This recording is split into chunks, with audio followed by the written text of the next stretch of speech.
Bonjour et bienvenue sur la chaîne Lorcantech. Aujourd'hui, je vais vous montrer comment récupérer un prénom et le réutiliser au sein d'un chatbot. Pour ce faire, nous allons utiliser comme d'habitude la plateforme snatchbot.me qui est gratuite et très simple d'utilisation. Nous voici donc sur la page d'édition d'un bot à la structure très simple. Il ne contient que deux interactions. Bonjour, comment vous appelez-vous? Et au revoir. Ce que nous allons essayer de faire ici, c'est récupérer le prénom de l'utilisateur lors de la question bonjour, comment vous appelez-vous? Et de le réutiliser dans la réponse au revoir. Pour ce faire, c'est très simple. Ce n'est pas au niveau du message de bienvenue qu'il faut agir, mais c'est directement dans la réponse où nous allons utiliser le prénom. En fait, ce que nous allons faire, c'est ajouter une balise. Ici, vous allez cliquer sur Prior Responses et cliquer sur Response Text. Cela permet de récupérer le texte qui a été donné en réponse à une interaction. Il nous faut pour cela récupérer l'idée, c'est-à-dire l'identifiant de l'interaction en question. Vous pouvez trouver cet identifiant au-dessus de l'interaction. Ici, bienvenue. Il s'agit de l'identifiant 8842. Dans le cas où vous auriez beaucoup d'interactions, vous pouvez aussi aller sur le menu déroulant interaction pour voir en gros et bien affiché le numéro de l'interaction correspondante. Ici, 8842. C'est donc ce que nous allons inscrire ici. Alors faites bien attention, et là j'ai fait exprès de le faire, de respecter la manière d'écrire la balise.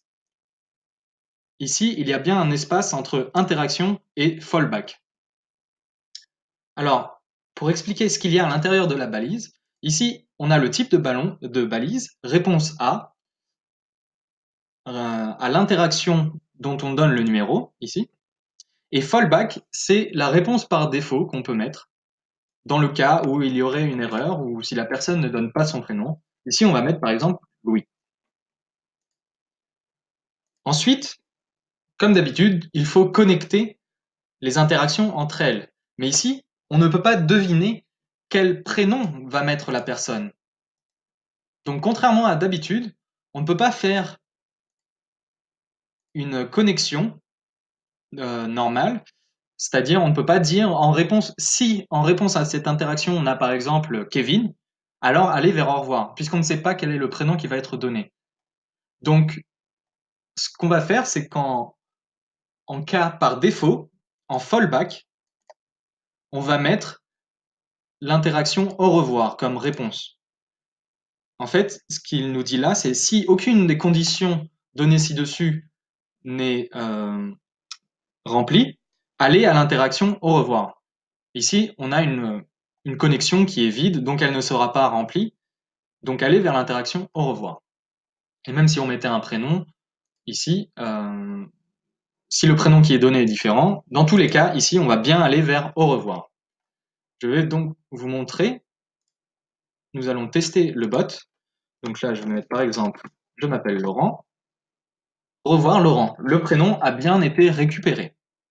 Voilà, vous savez maintenant récupérer les prénoms et les mettre en place au sein des messages.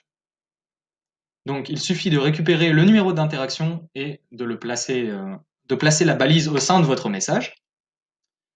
Et maintenant, je vais vous montrer une petite astuce. Quand par exemple vous utilisez un chatbot pour un service, il se peut que les personnes n'aient pas toujours envie de donner leur prénom. Vous pouvez donc mettre des prénoms par défaut en tant que quick reply, c'est-à-dire réponse rapide. Ce sont les boutons de réponse rapide dont je vous ai déjà parlé dans une autre vidéo. Nous allons donc ici mettre un prénom par défaut, par exemple, comme je disais auparavant, Kevin, et Laura, pour avoir un prénom homme et un prénom femme.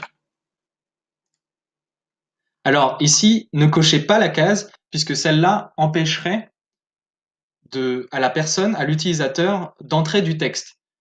Donc ça peut être souvent utile quand vous avez un menu où vous voulez mettre des boutons, mais ici on veut en fait juste proposer des prénoms par défaut, en plus de la possibilité de mettre son propre prénom, bien sûr. Donc ne cochez pas cette case. Et donc ici, dans les connexions, on va pouvoir rajouter, et encore, ce n'est pas vraiment nécessaire puisque dans tous les cas, la réaction par défaut est d'aller vers au revoir, mais vu qu'on a des réponses préenregistrées, en fait, c'est plus propre et vous verrez dans des cas plus complexes que ça peut être nécessaire de mettre en place ces prénoms par défaut en tant que connexion. Bref. Et voilà, nous allons donc pouvoir tester encore une fois ce bot. Donc ici, je peux choisir entre Kevin et Laura, mais j'ai la possibilité aussi d'inscrire par exemple Laurent. Donc là, je vais cliquer sur Laura par exemple. Au revoir Laura. Donc le prénom est bien récupéré, même si je ne l'avais pas tapé moi-même. Donc ça peut permettre d'avoir une option par défaut pour les personnes qui ne voudraient pas passer du temps à écrire leur prénom ou qui ne veulent pas donner leur vrai prénom. Ou alors, si elles utilisent votre interface souvent, elles peuvent ainsi directement cliquer sur une option pour aller plus vite. Voilà, vous savez maintenant récupérer des prénoms dans un chatbot. Et donc j'espère que cette vidéo vous aura été utile. Merci et à bientôt.